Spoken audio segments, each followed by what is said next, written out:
Ràdio 4.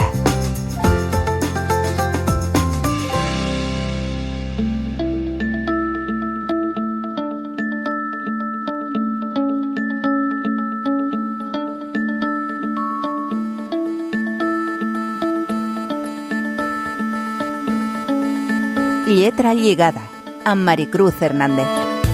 Hola famílies, com esteu? Benvingudes. Avui ens hem decidit a parlar de l'educació financera per a infants i adolescents. El terme pot semblar molt enrevessat, però al final fem referència a aquell conjunt de coneixements, d'habilitats, d'actituds que ens permeten comprendre com funcionen els diners i prendre decisions econòmiques responsables en la nostra vida quotidiana. No es tracta només de saber comptar diners, sinó també d'aprendre a gestionar un pressupost, a diferenciar entre necessitats i desitjos, a estalviar per a objectius futurs, conèixer conceptes com els interessos, la inflació o els impostos, desenvolupar un consum responsable. En el cas dels nostres fills i filles o dels alumnes, aquest tipus d'educació podria buscar adquirir hàbits saludables en relació amb els diners des de que són ben menuts. Per exemple, planificar una compra, comparar preus o entendre que els recursos són limitats. És un tipus de formació que s'hauria de donar només a casa? O a les escoles i els instituts hauria d'estar més present?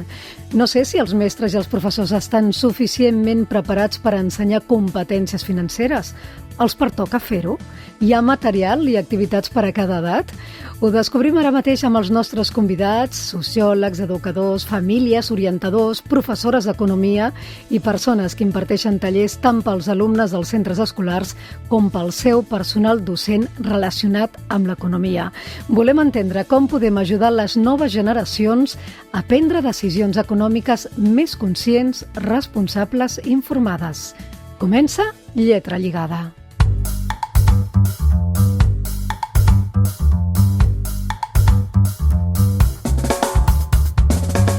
La majoria de nosaltres en algun moment hem desitjat tenir més formació financera, oi? I no perquè ens volguéssim dedicar a l'economia a gran escala o volguéssim fer inversions, sinó pel nostre dia a dia.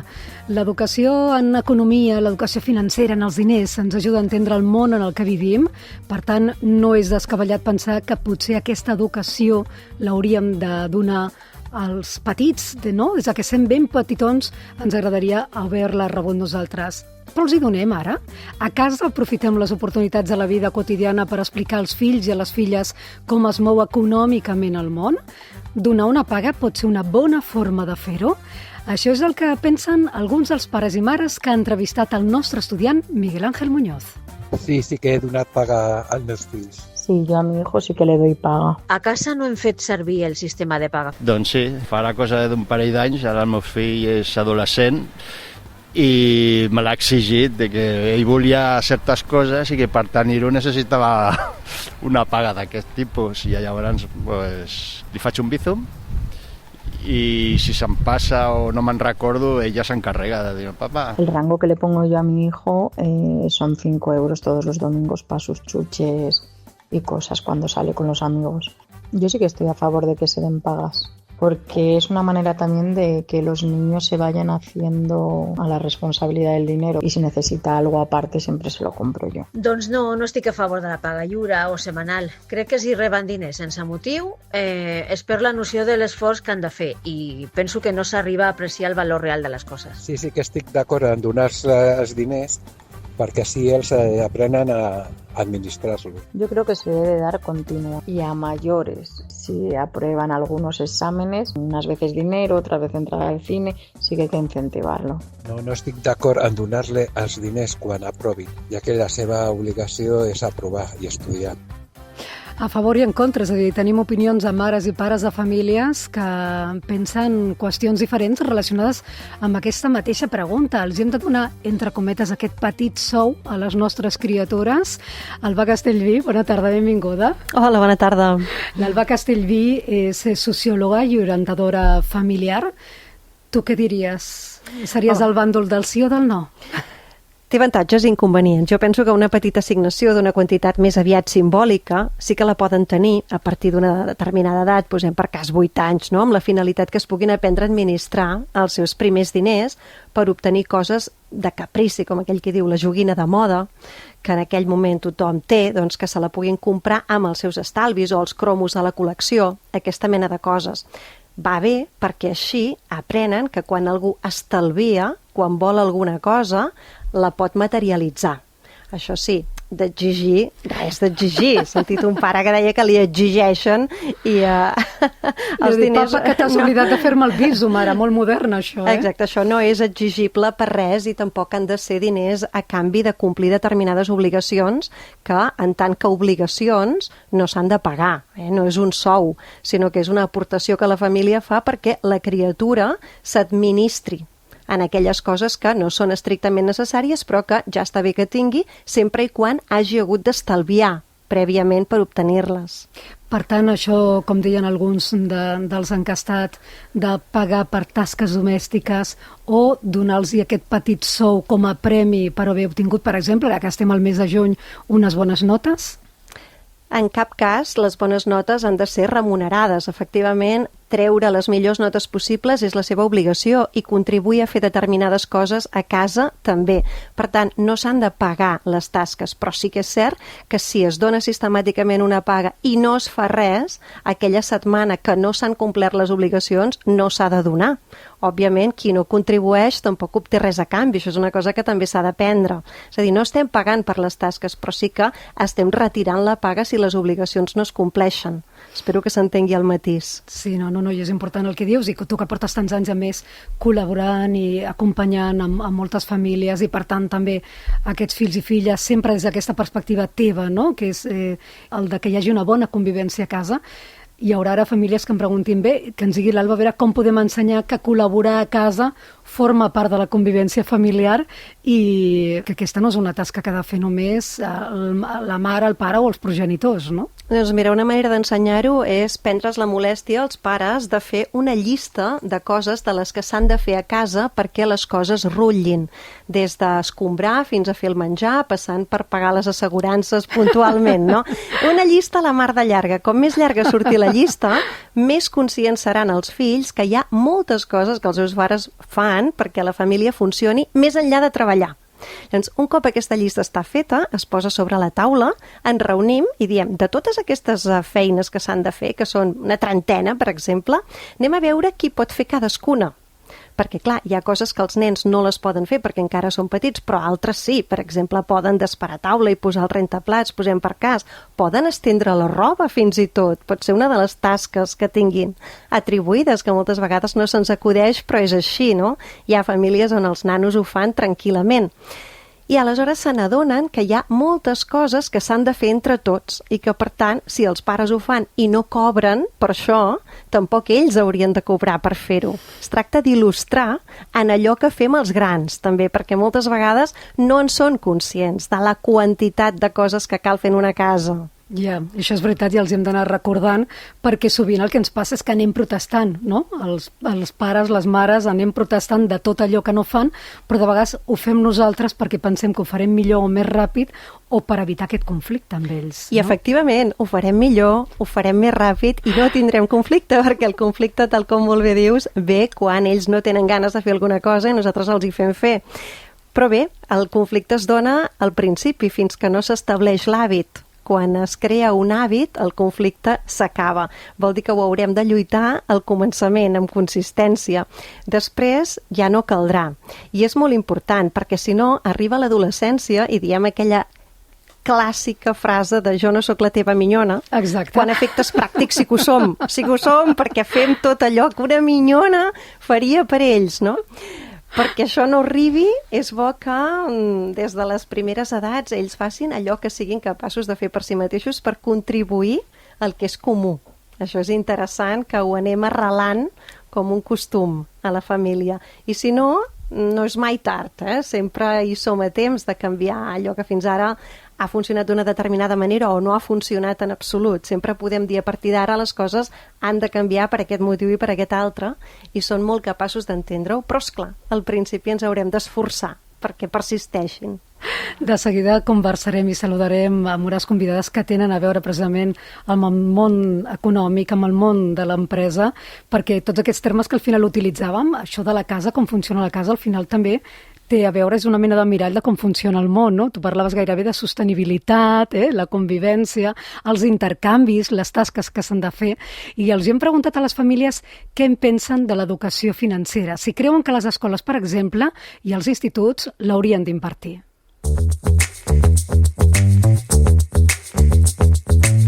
Doncs sí, sense dubte. Jo penso que és fonamental que aprenguin des de ben petits a gestionar-se i a entendre el valor d'estalviar-se, perquè quan siguin adults siguin persones responsables, en penso, i ben preparats. Jo crec que sí, perquè és molt important saber el tema de gestionar l'economia. I és interessant de que els mateixos infants o adolescents li puguin trobar quin és el cost real i què és el que costa tot allò que desitgen i volen. Sí, yo creo que desde la primaria deberían de darles clases. Sí, crec que seria molt interessant que donessin la matèria d'economia a l'institut. Ara tenim curiositat per saber què en saben els joves, és a dir, sembla que els pares, les mares, Alba, tenen interès en que els seus fills i filles aprenguin sobre tot aquest món econòmic. No sé si els joves, els adolescents, tenen el mateix interès, així que convido a unir-se en aquesta xerrada al Jordi Martínez, que és director d'Educació Financera de l'Institut d'Estudis Financers i és un dels responsables del programa EFEC. Aquest és un programa d'educació financera a les escoles de Catalunya, per tant realitzen tallers, en aquest cas amb alumnes de quart d'ESO, per posar-los al dia de molts termes que potser fins i tot ens aniria molt bé d'assistir a aquestes classes a les mares i als pares. Jordi Martínez, bona tarda, benvingut. Bona tarda, gràcies per convidar-me. Ja veus que els interessa molt a les mares i als pares saber que a l'escola se'ls està donant una mica d'instruccions, diguem, en aquest sentit, però no sé el que vosaltres us trobeu quan realment entreu a les aules. Què en saben ells i elles de l'economia? Doncs d'entrada el que tenen és molt d'interès. Quan arribem doncs, fan moltes preguntes, estan interessats i cada cop anem més a escoles també doncs, per això, no? Doncs perquè l'interès és cada vegada més comú. En saben poc, però en saben més del que ens pensem. Quan tu entres a l'aula, no sé què els hi han explicat, si els hi han dit escolta, ara faran un taller perquè veieu de què va el món, diguem, en què es gasten els diners dels vostres pares i mares o les obligacions econòmiques que tenen, o ho saps introduir d'una altra manera que no diem, buf, quin rotllo ara, a veure què ens explicarà el Jordi. Sí. De fet, nosaltres arribem amb 8 tallers diferents i l'escola pot programar els que més li siguin més adequats, no? Doncs en els seus estudiants. El que és més habitual és un que va sobre gestionar els seus diners, sí. que va sobre fer un pressupost personal i entendre la importància de tenir un fons d'emergència. Bàsicament aquí veuen l'exemple d'un jove, potser d'un parell d'anys més gran que ells, que comparteix pis, que té una feina parcial, no? I doncs el que han de fer és ajudar-lo a fer el seu pressupost personal, doncs amb la seva nòmina i amb què se li en van els diners, no? I doncs fer aquest exercici els apropa una miqueta el que passa a les cases. El que passa a les cases, teòricament, perquè en moltes cases no es fa un pressupost personal, no? I també veuen la importància doncs, que aquest pressupost doni superàvit, que vol dir que els ingressos superin les despeses, per generar una miqueta d'estalvi que ens permetrà fer aquest primer fons d'emergència per imprevistos que comentava. No sé si els veus habitualment preocupats també, perquè de vegades quan nosaltres hem fet tertúlia amb nois i noies d'aquestes edats, senten una mica allò, l'abisme de pensar, primer no sé si seré capaç de trobar una feina, per tant no sé si seré capaç de pagar un lloguer, de trobar una vivenda, encara que comparteixi pis. Un cop comença, diguem, aquest taller, ja has trencat el gel, diguem, no? Ja veuen que allò que els esteu explicant realment té a veure amb la vida més pràctica, amb el dia a dia. Mostren aquest tipus de preguntes, de dubtes, de pors?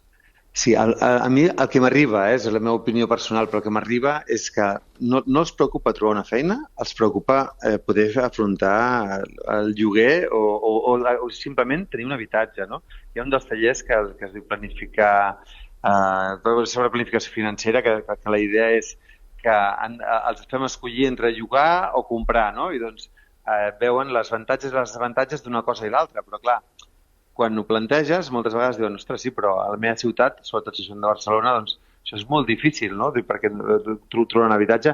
Quan vas a poblacions, a pobles, doncs és més senzill, no? Però la veritat és que aquest neguit hi és, i és més per l'habitatge que no pas a vegades per trobar una feina. Hi ha més de 31.300 alumnes catalans que han rebut aquest curs d'educació financera a través d'aquest programa EFEC que vosaltres esteu impartint. De fet, us dediqueu a l'educació financera des de fa 20 anys, no? És un programa de referència a les escoles. Quan parlàvem precisament per convidar-te a participar d'aquesta xerrada, tu m'explicaves que es produeixen dues coses molt curioses, perquè per aquelles famílies que ara no tinguin alumnes o no tinguin fills i filles encara en aquesta edat, han de saber que en molts instituts l'economia és una assignatura optativa, no? Entre les moltes que poden anar triant. I vosaltres us trobeu amb les dues vessants, és a dir, des de que hi ha professors que diuen, escolta, veniu a impartir un d'aquests tallers perquè així veuran de forma més pràctica tot allò que els explico com es tradueix, i d'altra banda hi ha qui diu, no, veniu precisament els que han triat les lletres perquè s'adonin de que l'economia, encara que no la vulguin, diguem, treballar a nivell professional, és una qüestió que formarà part de la seva vida. Sí, correcte. De fet, com bé deies, a quart de l'ESO hi ha una assignatura optativa d'economia que alguns instituts ofereixen. Jo penso que hauria, com sentia ara que parlaven algunes famílies, no, que els preguntava, jo penso que sí que hauria de ser universal, que tothom hauria de tenir uns conceptes bàsics perquè els estarà per la vida, perquè al final, quan prenem decisions vitals, darrere acostuma a haver-hi decisions financeres. I passa tal com deies, que hi ha escoles que tenen l'assignatura d'economia i ens conviden, per exemple, doncs avui parlem del pressupost o avui parlem d'endeutament. Hi ha un taller d'endeutament, doncs ens conviden a fer aquest taller. I també hi ha escoles que, com també deies, no, doncs que els alumnes que no fan economia doncs programen aquests tallers perquè ells també vegin aquests conceptes. Al final, quart de l'ESO és l'últim any d'educació obligatòria i pot ser que alguns d'ells, doncs, escolta, acabin aquell any i ja es posin a treballar, doncs que puguin entendre la diferència entre una targeta de crèdit i una de dèbit, la importància de fer un pressupost personal, els perills de l'endeutament, o una cosa tan important com saber la diferència entre salari brut i salari net, són coses que de seguida posaran en pràctica i els ajudaran a tenir una vida adulta una miqueta millor. En general entenen per què s'ha de pagar impostos, per exemple? Perquè jo aquí els he sentit protestar molt. A veure, amb els anys anar canviant. Això fa molts anys que ho fem, i també haig de dir que noto al començament es veia més clar, no? Nosaltres parlem del frau fiscal, no? Dèiem, ostres, fer frau fiscal suposa que entrin menys ingressos perquè l'Estat o les administracions puguin prestar serveis, no? I és una cosa que fa 14 anys que fem aquests tallers que estava molt clara, i ara te n'adones que hi ha gent, no? Hi ha molts alumnes que ja sigui per la corrupció i ja sigui per aquesta bretxa generacional que també veuen, doncs quan ho expliques ho entenen, però no acaben d'estar d'acord amb que s'hagin de pagar impostos. Vosaltres teniu molts col·laboradors, diguem, dins d'aquest professorat que imparteix aquests tallers que són d'una hora. Entre ells hi ha, per exemple, l'agència tributària.